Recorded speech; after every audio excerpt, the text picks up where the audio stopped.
Hola, muy buenos días. Aquí estamos una vez más hablándoles a ustedes sobre esta experiencia de fe. Estamos inaugurando este canal y con el cual queremos hablarles a ustedes de la experiencia de Pentecostés y el Espíritu Santo. Aquí en su canal de la Comunidad del Señor de los Milagros. Estaré en compañía, Dios mediante, de mis amigos Jesús, Vic, Elvin, quienes estaremos comentándoles a ustedes sobre el significado de Pentecostés.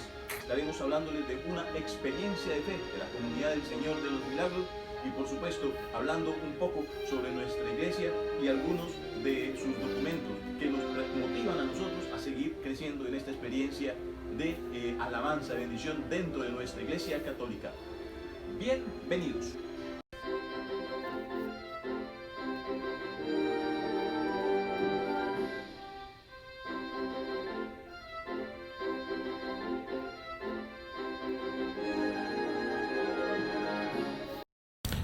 Pues bien, queridos hermanos y hermanas, Pentecostés es una festividad religiosa que se celebra 50 días después de la Pascua, en que los judíos conmemoran precisamente el día en que Dios le dio la ley en el monte Sinaí. Para nosotros, los católicos cristianos, es una festividad religiosa que se celebra también 50 días después de Pascua, en que conmemoramos la venida del Espíritu Santo sobre el Colegio Apostólico y la Santísima Virgen María. Es decir, tanto los unos como los otros celebramos el Pentecostés, pero para nosotros adquirió una diferencia en el sentido de que ya llegó el Espíritu Santo. Muy bien, y la Pascua para nosotros fue precisamente la pasión, muerte y resurrección de nuestro Señor Jesucristo. Entonces, 50 días después es para nosotros la venida del Espíritu Santo, es decir, Pentecostés. Muy bien.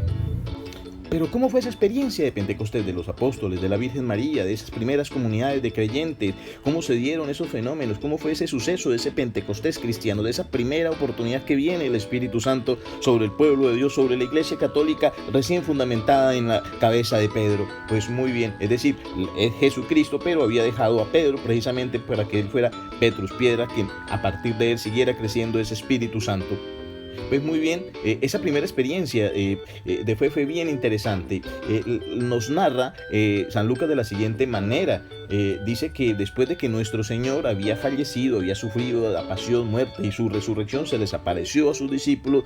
Finalmente, entonces, antes de irse les da unas instrucciones, es decir, más que instrucciones, les da unas órdenes. Les dice en Hechos de los Apóstoles, capítulo 1, versículo 4, una vez que estaba comiendo con ellos, les mandó que no salieran de Jerusalén, sino que aguardasen la promesa del Padre de la que os hablé.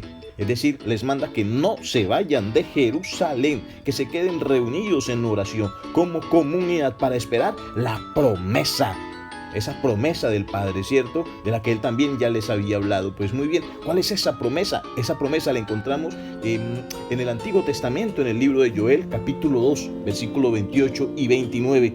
No vamos a leerlo en este momento porque más adelante, Dios mediante la narraré o la leeré, porque el mismo apóstol Pedro, en el mismo Hechos de los Apóstoles, la cita, hace esa cita de ese texto bíblico. Entonces, vamos a ver lo siguiente. Ellos fueron obedientes, les da una orden. ¿Y cómo fue esa obediencia? Precisamente aquí nos vamos a dar cuenta también de un personaje fundamental, la Santísima Virgen María. Pero escuchemos lo siguiente. Ya en Hechos de los Apóstoles, capítulo 1, versículo 12, encontramos: entonces regresaron a Jerusalén desde el Monte de los Olivos, que distaba poco de Jerusalén, lo que se permite andar en sábado. Así es que ellos estaban allá, los apóstoles, suben a la estancia donde estaban todos los demás discípulos, los otros apóstoles. Lo narra precisamente el texto: Pedro, Juan, Santiago, Andrés, Felipe, Tomás, Bartolomé, Mateo. Bueno, muy bien, estaban todos ellos, Simón el Celote, Judas, el de Santiago. Todos ellos hacían oración en común con las mujeres, con María, la madre de Jesús, y con sus hermanos. Y uno dice, se da cuenta que tenía hermanos. Sí, vamos a ver cuántos hermanos eran. El versículo 15 dice: un día de aquellos en que se habían reunido unos 120. Eran hermanos de Jesús, no necesariamente hijos de carne de la Virgen María. Ojo, no es sino un solo hijo. Y más adelante, Dios mediante, en otro video, estaremos hablando de la Santísima Virgen María. Si te interesa ese tema, dale like, déjalo en tu comentario y en el nombre de nuestro Señor Jesucristo haremos el esfuerzo por explicártelo si el Señor lo permite, claro está.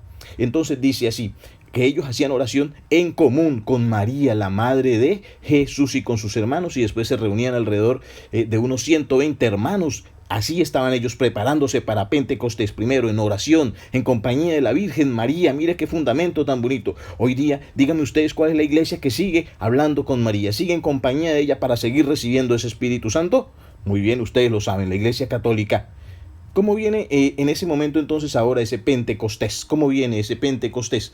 Muy bien, en el capítulo 2, versículo 1, dice así: al llegar el día de Pentecostés, estaban todos juntos en el mismo lugar. De repente, un ruido del cielo, como de viento impetuoso, llenó toda la casa donde estaban. Se les aparecieron como lenguas de fuego, que se repartían y se posaban sobre cada uno de ellos. Todos quedaron llenos del Espíritu Santo y comenzaron a hablar en lenguas extrañas, según el Espíritu Santo les movía a expresarse. Palabra de Dios. Muy bien. Como nos damos cuenta, este texto nos habla de esa experiencia, ¿no? Es allí donde viene el fuego, ese fuego del Espíritu. Por eso la imagen que tenemos en estos momentos también hace referencia a ello, a ese fuego que se mantiene, que es vida de Dios, es Espíritu Santo, y por eso es uno de los símbolos del Espíritu Santo, el fuego. Muy bien, ya para terminar esta primera parte de este video, hermanos, quiero comentarles qué ocurre después de esa presencia del Espíritu Santo. Salen todos a comunicar el mensaje de Dios. Algunos tratan mal a los apóstoles y les dicen que están borrachos. San Pedro entonces toma la palabra y les da un hermoso discurso diciéndole que ellos no están borrachos, que propiamente es el Espíritu Santo quien les ha hecho eso, porque es la promesa que es así. Y dice así en el versículo 17: en los últimos días, dice Dios, derramaré mi espíritu sobre todos los hombres. Vuestros hijos y vuestras hijas profetizarán, vuestros ancianos tendrán sueños y vuestros jóvenes visiones, y hasta en los esclavos y esclavas derramaré mi espíritu en aquellos días, y haré aparecer señales en el cielo y en la tierra, sangre, fuego y columnas de humo. Palabra de Dios. Pues bien, así es el origen de nuestra iglesia naciente. Era esa pequeña comunidad de fe y de oración que se encontraban allí, reciben el Espíritu Santo y salen luego a llevar el Evangelio, el mensaje por todos los lugares del mundo, es decir, a ser universales, a ser católicos.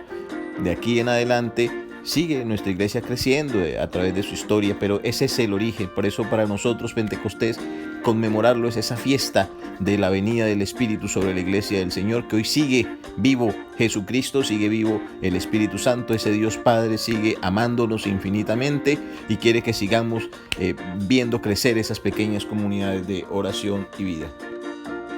Muy bien, hermanos, ahora vamos a mencionar algunos documentos que hacen referencia precisamente al Espíritu Santo, algunas cartas encíclicas.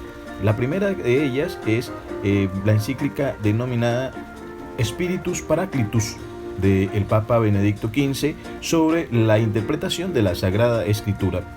Entre otras cosas nos recuerda cómo la Escritura, la Sagrada Biblia, es de inspiración divina. También exhorta a la imitación de San Jerónimo a leer los santos evangelios, los hechos y las epístolas de los apóstoles. Y también nos recuerda cómo el Espíritu Santo enriquece al género humano con la Sagrada Escritura para la instrucción en el conocimiento de las cosas divinas.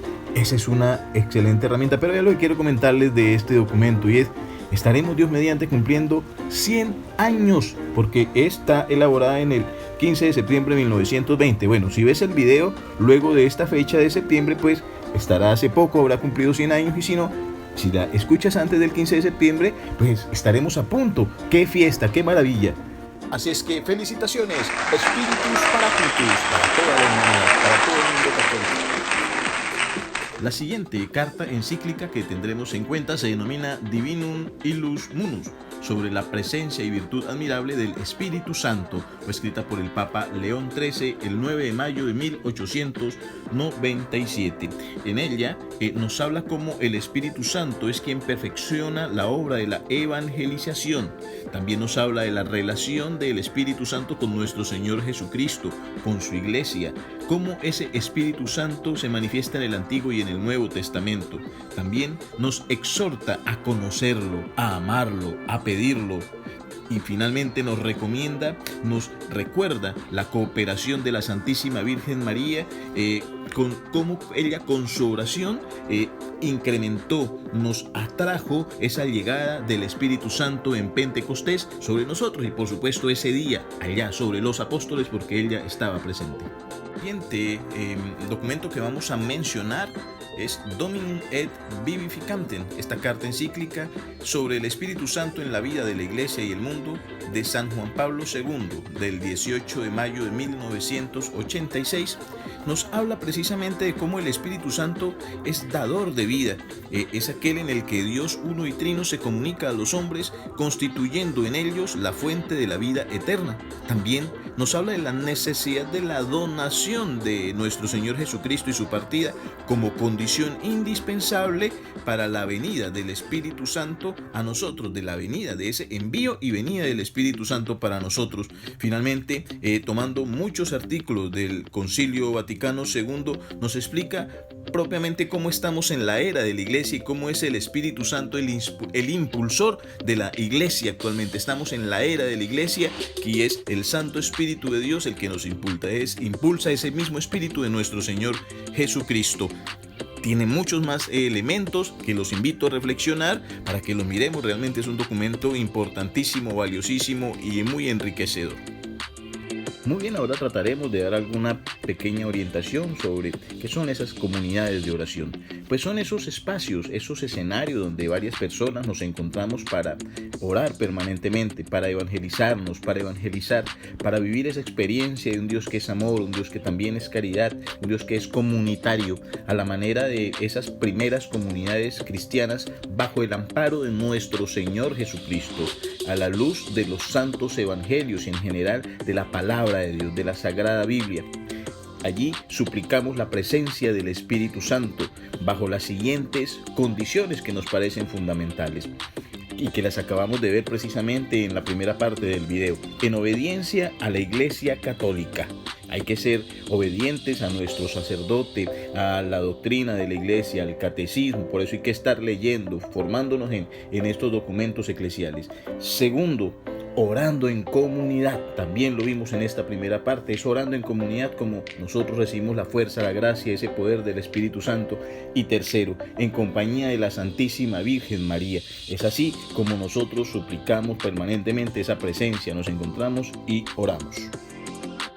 Nuestra comunidad específicamente está bajo el amparo, bajo la advocación del Señor de los Milagros. Por eso se llama así, Comunidad de Oración Señor de los Milagros, en su advocación del Señor de los Milagros de Buga. Nuestro sacerdote es el reverendo Víctor Ulises Cortés Ramírez. Es la persona que guía espiritualmente esta experiencia de fe. Nos reunimos cada 8 días en cada pequeña comunidad, que en estos momentos son alrededor de 12, y más o menos 4 veces al año como comunidad general nos encontramos todos para orar, para suplicar al Espíritu, para alabar, para cantar. También pues tenemos nuestras experiencias pastorales, de las cuales quiero comentarles lo siguiente. Bueno, es una advocación basada en el Señor de los Milagros, es una experiencia de fe que viene creciendo. El sacerdote es Víctor Ulises Cortés Ramírez. Tenemos adultos, hay niños también. En cada jornada que hacemos de evangelización pues se presta un servicio. Las personas que ya llevan más tiempo, nos celebramos a veces los cumpleaños, entre todos nos reunimos, nos vamos formando, hacemos esos encuentros para seguirnos formando y desarrollar esa mejor experiencia de fe. También nos encontramos como en ese servicio nos ayudamos, acudimos a los sacramentos, a la Santa Misa. Para nosotros es fundamental porque somos católicos. Nos apoyamos mucho en el sentido de que hay que confesarnos, pero también hay que servir, de que hay que acudir a la misa, pero hay que ayudar al hermano y sobre todo mantenernos en oración. En fin, es manejar una mejor vida cristiana. En estos encuentros aprendemos a socializar, a compartir, a estudiar y el referente es ese, la Santa Eucaristía, el Señor de los Milagros. Y bien amigos, así hemos llegado al final de esta enseñanza.